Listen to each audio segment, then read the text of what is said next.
Welcome to the Fearless Females Voice podcast, where women's stories and experiences are shared in order to empower and inspire others. On this episode, I am joined by Linda McLachlan, who is a coach as well as hosts her own podcast called The Arena. I met Linda through a podcasting workshop, and as a part of the daily homework, I had to practice my interviewing technique, so Linda kindly volunteered to help out. After doing some reading up on her, I thought, wow, she has accomplished so much and made many courageous changes in her life which are truly inspiring. So for me, a fearless female. I couldn't wait to talk to her. During 2018, Linda had a realization that she had to make some drastic changes in her life as she was seeing her life take a turn for the worst. On this episode, we hear Linda's story from how life was like before this realization when unhappiness had consumed her, how she handled the changes she made, what was going on in her mind, and her thoughts on living courageously. I thoroughly enjoyed this conversation, and I'm sure you will too. So without further ado, let's get stuck in. What does being a fearless female mean to you? It's funny. One of the things that was often said to me in the last few years is like, wow, you're so brave. You're so this, you're so that. And I don't really see myself that way. Fearless females to me is somebody who's jumping out of an airplane or climbing the major corporate ladder and reaching the top, or the person who's the first female, first Black female, first whatever, who's done some incredible thing. And that is kind of not the way I see myself. That being said, I think I was raised by a fearless female. My mother was a role model for me. I saw her stand up to people in the community, whether it was in a doctor's office or something, where they were sort of saying, well, there, dear, go sit down and we'll get to you when we can. It wasn't that she was being rude, but she certainly wasn't going to be pushed around. So she was able to make that abundantly clear. So I certainly saw that as something about being a fearless female where you stand up for yourself, you speak up, and you can do that in a respectful way, but certainly not have people walk all over you. So I think in terms of my own story and the last few years, I guess, I just reached a point where I had to do something about my life, or my life was going to do something about me. So I had to make some decisions that on the outside, I guess, look brave. To me, they look like they were something that I just had to do, or something terrible was going to happen in terms of my health. So that was, I guess, what makes me a fearless female. And you touch upon your story, and it's really interesting you saying that people are asking you, how are you so brave? And when I read it, I really did think that it's an incredibly powerful story. And I feel like you've been through a lot during that time, and in such a short period of time of making such significant changes in your life. And for me, I thought, this is brave, but also fearless. And that's you taking a stance and actually standing up and doing something for yourself. So it's very, very powerful. And with your story, can you take us back to 2018? So what was it like back then for you? Well, life was on the outside was great. You know, my partner and I, we would go on these lovely holidays, and I had a good job. I had gone from being employee number one to being one of the shareholders in the business. I was on the board, and the business was doing very well, and I had a great role and lots of responsibility. So from the outside, it looked terrific. But I was not addressing my own unhappiness. I was becoming increasingly unhappy for a whole lot of reasons. I was an artist at heart, and I was working really hard to be in a role that gave me security and stability and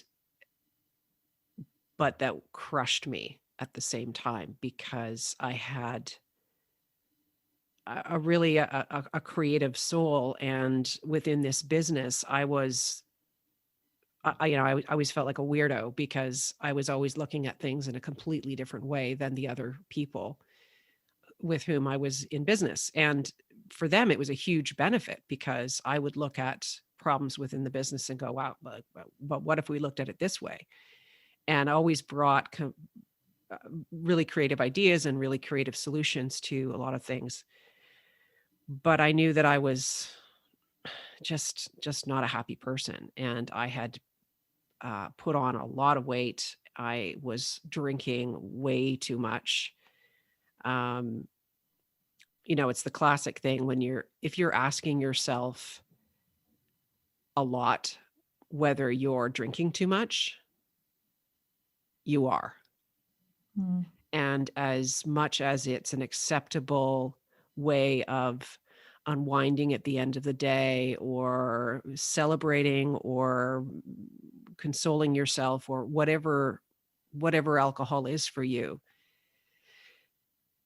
it's a crutch, and it's a way of, yes, it's a way of unwinding, but it's also a way of numbing yourself from actually thinking about and facing what it is that's making you unhappy.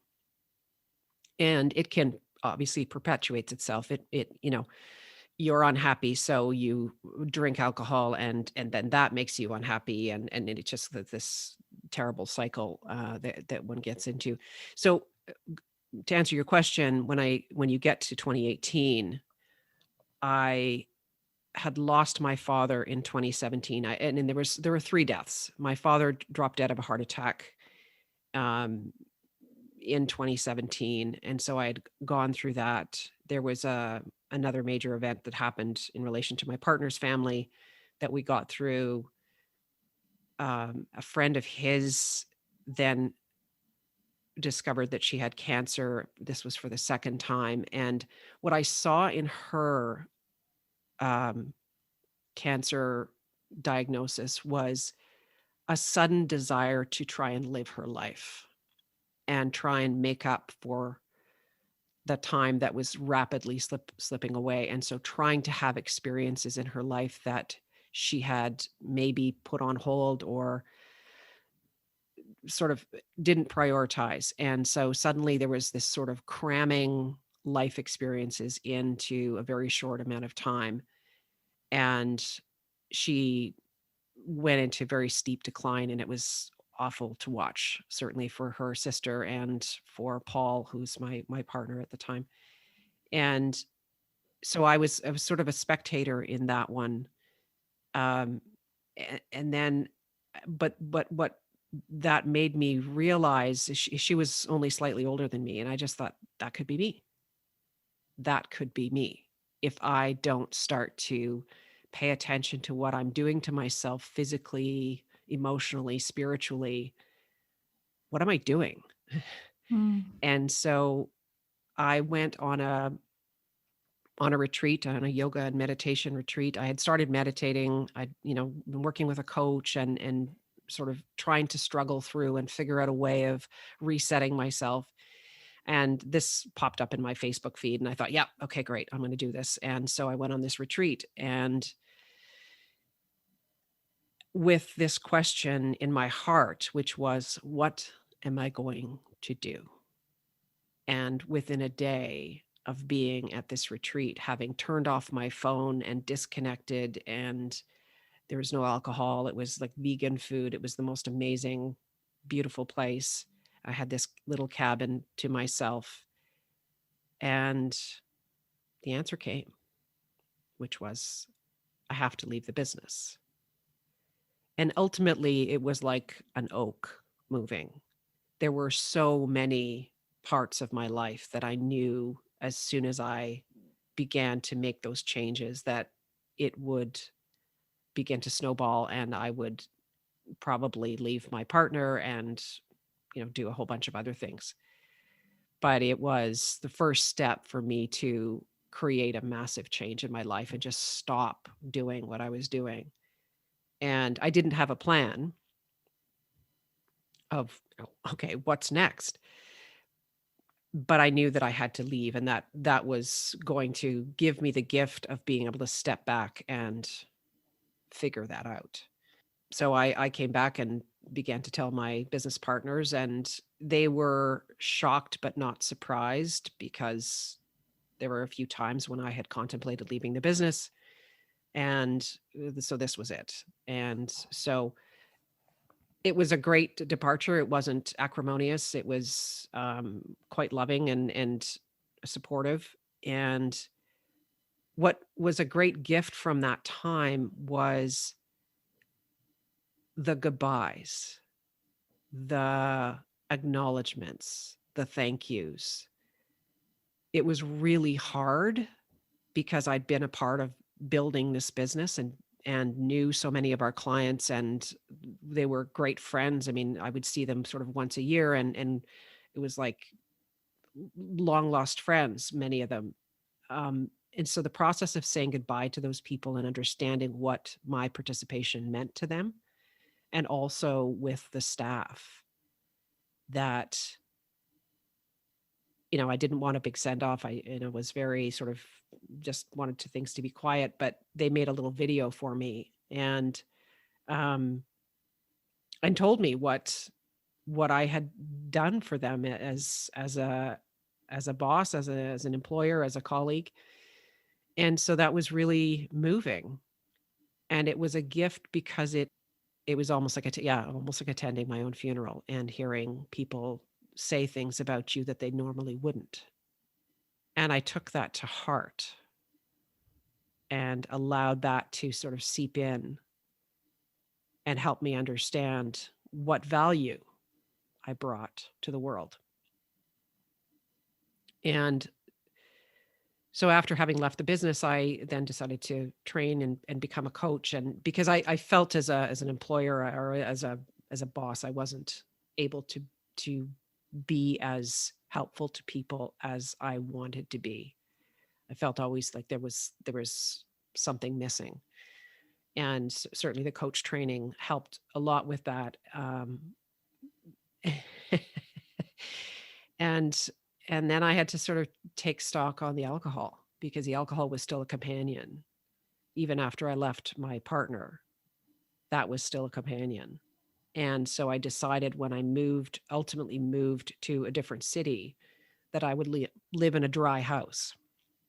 And so I just made the decision that I wouldn't allow alcohol in the house. And that really changed me more than probably the other two things. Because you really have to start to look at yourself very closely. You're very naked at that point. And I continued with the meditation. I'm up to almost 1,000 days Wow. of meditation every day, and so then I kicked the alcohol and did weight loss as well. And so just getting myself healthy in every aspect of my life. So that was a very long answer to a short question. It was a really interesting answer. No, thank you for sharing that. And I wanted to go back to, you mentioned that whilst you were in the business, you had a different perspective of things compared to some of your colleagues. And also the fact that you were unhappy whilst you were in that period of life. Was that unhappiness for quite a while? Was it building, or was it just a sudden realization that this is the period where I'm unhappy? It was building, certainly for a very long period of time. And even before I started in the business, I had this mindset that I needed to create stability in my life, having started as an artist, having trained as an actor, and went down that road. And I moved over to arts administration. So again, that was more stable, and I could still be part of the creative process, but I was on the other side of the table, but I was still in there, and I was still, this is the story that I told myself. And to a degree, that's true. You are working within a creative industry, but you're not the creator. And so that that worked for a time, but then I felt, oh, I really should be making more money, and this is again want more stability. And so um, was introduced to this gentleman who was starting this business. It was him and a virtual assistant, and he needed somebody to help him grow the business and create more structure. So it was a long, slow process to get to the point where it was like, I've had enough. I can't do this anymore. And how did you reach out to people, or did you speak to someone about that at the time? I mean, in terms of a coach or a Yeah, or your counselor or something partner, like that. family, friends? I think at the time I really kind of felt like it was, oh, it's the interpersonal relationships, and I just have to dig deep, and I just have to figure this out and stick with it, and it's a good job, and it's a good situation. And so you're kind of making this more difficult than it needs to be, et cetera, et cetera. And I think ultimately there's a lot to be learned in terms of owning your responses to situations, your responses to someone else's way of being. Mm.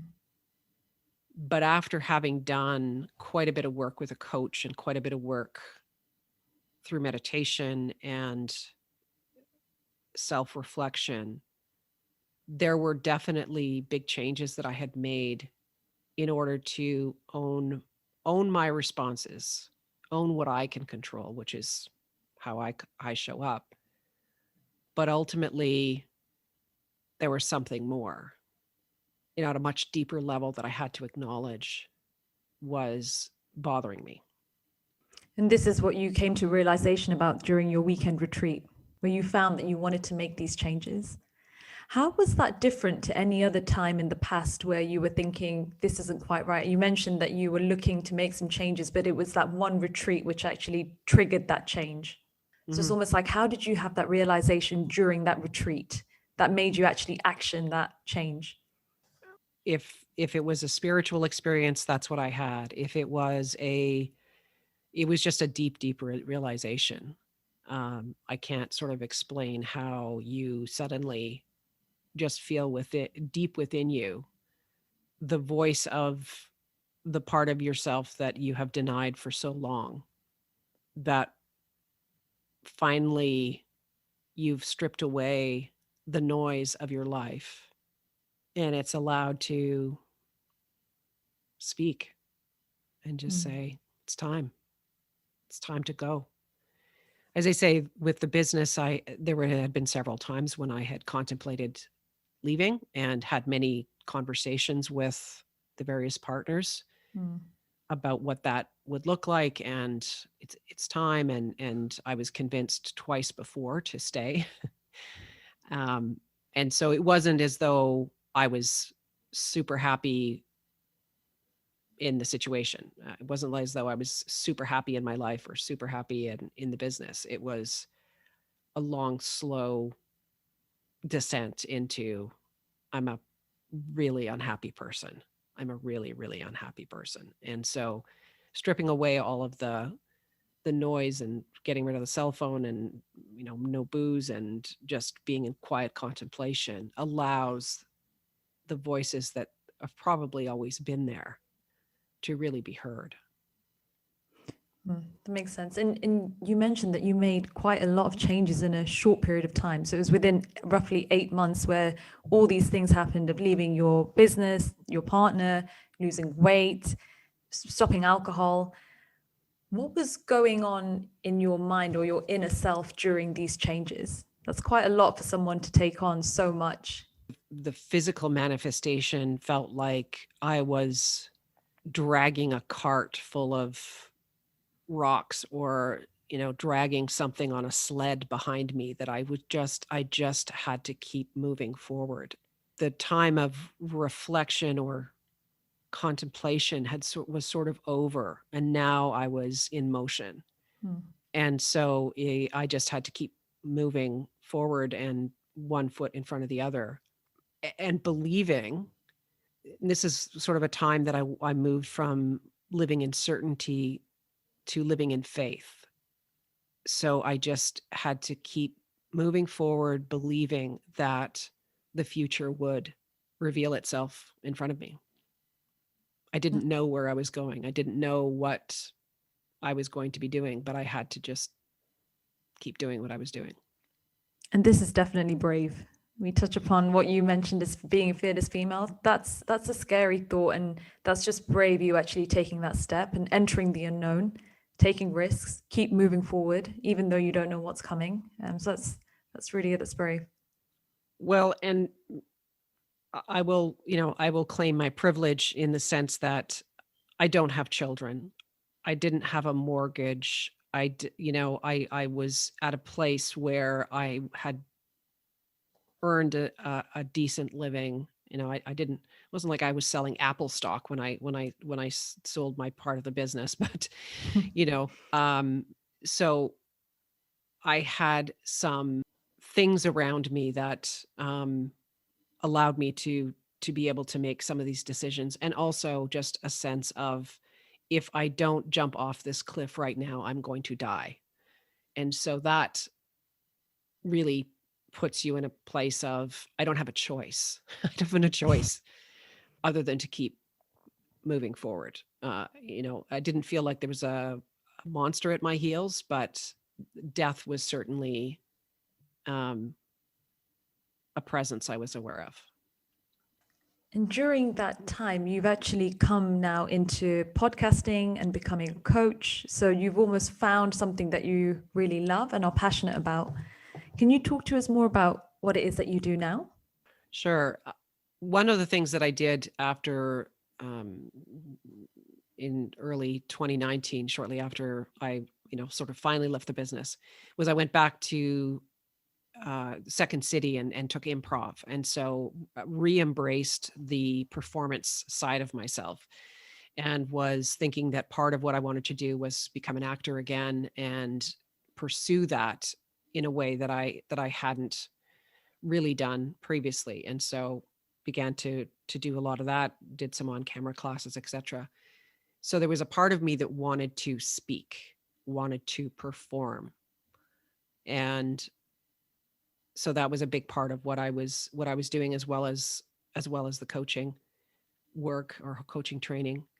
Got through the coaching training early 2020, and was continuing to do, getting my reel together and this and that, and then COVID. So that kind of knocked me, like many people, for a bit of a loop for a period of time.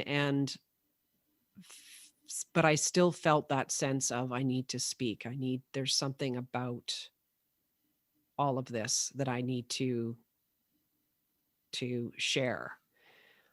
And so I'm not quite sure how I came across the podcasting. I've been following Seth's blog for a long time.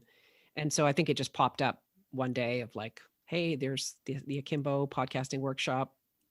And I thought, oh, that sounds sort of interesting. And it's kind of performance, and it's allowing me to use the microphone. And yeah, okay, sure. So I didn't really understand what I was going to do, what I was getting myself into, but I thought that perhaps my story was part of what I would share. I wasn't sure. But then I realized through the process of developing the podcast idea, that what I was really interested in and what really made a difference for me was the stories of ordinary people who show up courageously, and what that means, and understanding that courage is very much on a spectrum, where you might have somebody who would be considered brave, who's jumping out of an airplane or running into a burning building to save someone, right along to the other end of the spectrum, which is somebody who is in a circumstance maybe not of their choosing, who is showing up bravely, showing up courageously every day, and working toward creating a change in their life. I'm somewhere on that spectrum of having made a decision, although I see very much that I didn't have a choice either, that I was sort of in a circumstance where the other option was I just continued on this path, and I would suddenly one day find out that I was terminally ill and that I needed to start to put my affairs in order. But I saw that I had a choice. And so I took that choice. And there are other people who set big goals for themselves to run a marathon or run an ultra marathon or do something like that. And you talk about your podcast it's about being courageous. So I've heard your podcast and I've heard some of the questions which you asked. So I'd like to ask you, what does living courageously mean to you? I think living courageously is pushing yourself outside of your comfort zone, which is said far too much. But I think it's very much applying yourself incrementally to work your way out of a situation or work your way toward a goal. Most people, it's working toward that goal day by day by day by day. And it's the same thing with losing weight or quitting alcohol, etc. You show up every day, you wake up every day, and each day you start again. Each day you do a little more, and sometimes there are setbacks. Sometimes it's a really awful day, but every morning you have the opportunity to live. One of my guests was someone who attempted suicide, and his story really resonated with me because in a way I felt like every day I could have died for a period of time, that was the sort of march that I was on. And so in a way, every day I choose, in waking up and starting again, I have a very kind of rigid morning routine. And so every day I reset myself. If I've had a terrible day the day before, or I've had a really discouraging set of circumstances that have happened, it's like, okay, let it go, start again tomorrow. And that's the only way that I feel like I got through the 9 months or so that I blew up my life. Well, it's okay taking things one day at a time, step at a time, even just waking up, doing your routine, like it's all courageous living. So for your podcast, I read that you were inspired through a specific speech. Can you tell me more about how that speech inspired you by Teddy Roosevelt? The Man in the Arena speech. Exactly. Which I was introduced to that speech by, I have to, credit Brene Brown with influencing me a lot, not the least of which was introducing me to that speech. The first line is, "It's not the critic who counts." And so much of our world right now is wrapped up in social media and the trolls and the people in your life who love you, who tell you you can't do this or you shouldn't do this, or, well, do you think that's a good idea? Or, even if it's weight loss, there are people who are who are out there who seem to be working against you. Right there, it's not the critic who counts. If that's the only thing of that speech that you can remember, then that's, I think, the most important thing, is that who cares what anybody else thinks about what you want to do or what you want to achieve. The only person who counts is the person who's in the arena, which is you. So if you can look yourself in the eye every morning and really look at yourself in the eye, not just sort of like glance at yourself to see whether your hair's in place or, your lipstick's on straight, but really look deeply in your eyes and acknowledge what it is you want to achieve and what it is that you want to do, then nobody else matters, because nobody else is going to be there. Ultimately, your parents are not coming to pick you up and dust you off and get you where you want to be in your life. It's up to you. It's up to you. And so for me, with my coaching and what I'm working toward is helping people become the heroes in their own story and to create a life worth leading. And I choose the word leading rather than living, because living feels a bit passive. So do you want to create a life worth leading and grab that little more active version of it and really kind of pull yourself forward into the life that you are meant to live? I love that. And I read that speech, and that's the takeout that I got from it as well, around the external gratification and looking to others. But it's all about you and what you're doing and being happy within yourself. So I really, really I hadn't read that speech before, so I really enjoyed reading that. And there's something about the being battered and bloodied is because I really enjoy really high intensity physical workouts. And that's always been something where it feels so satisfying when you have pushed yourself in a run, pushed yourself in doing some weightlifting or going further on your bike or whatever it is that you do. There's a physical manifestation of pushing yourself that helps you spiritually as well as mentally get stronger. I don't think that separating one from the other is as useful as keeping them together and learning how far you can push yourself. Because as my brother says in his episode, people are capable of doing more than they think they can. It's interesting you say that, because I've started doing a lot more workouts. So I've always been quite mindful, and I've been finding that more and more. So I've been trying to lift more and trying to physically push myself more. And I just feel that release, and I feel that it really helps with my mind connection, my body connection, and it makes me feel great. So can you tell us, Linda, what is next for you? What's next for me is building out my coaching practice, but at the same time, keeping that in balance with my own creative pursuits. And so I have a novel that I'm working on, which has been inspired by that connection to death, sadly, that I had in leaving the business, that recognition and acknowledgement of having another chance to live my life.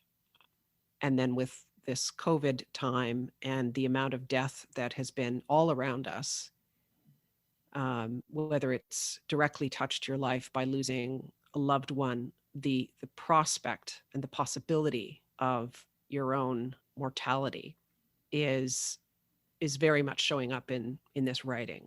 My goal is to finish that book this year, and then also to continue to keep this podcast going and get back to being a performer again when we can all actually see a live performance in person.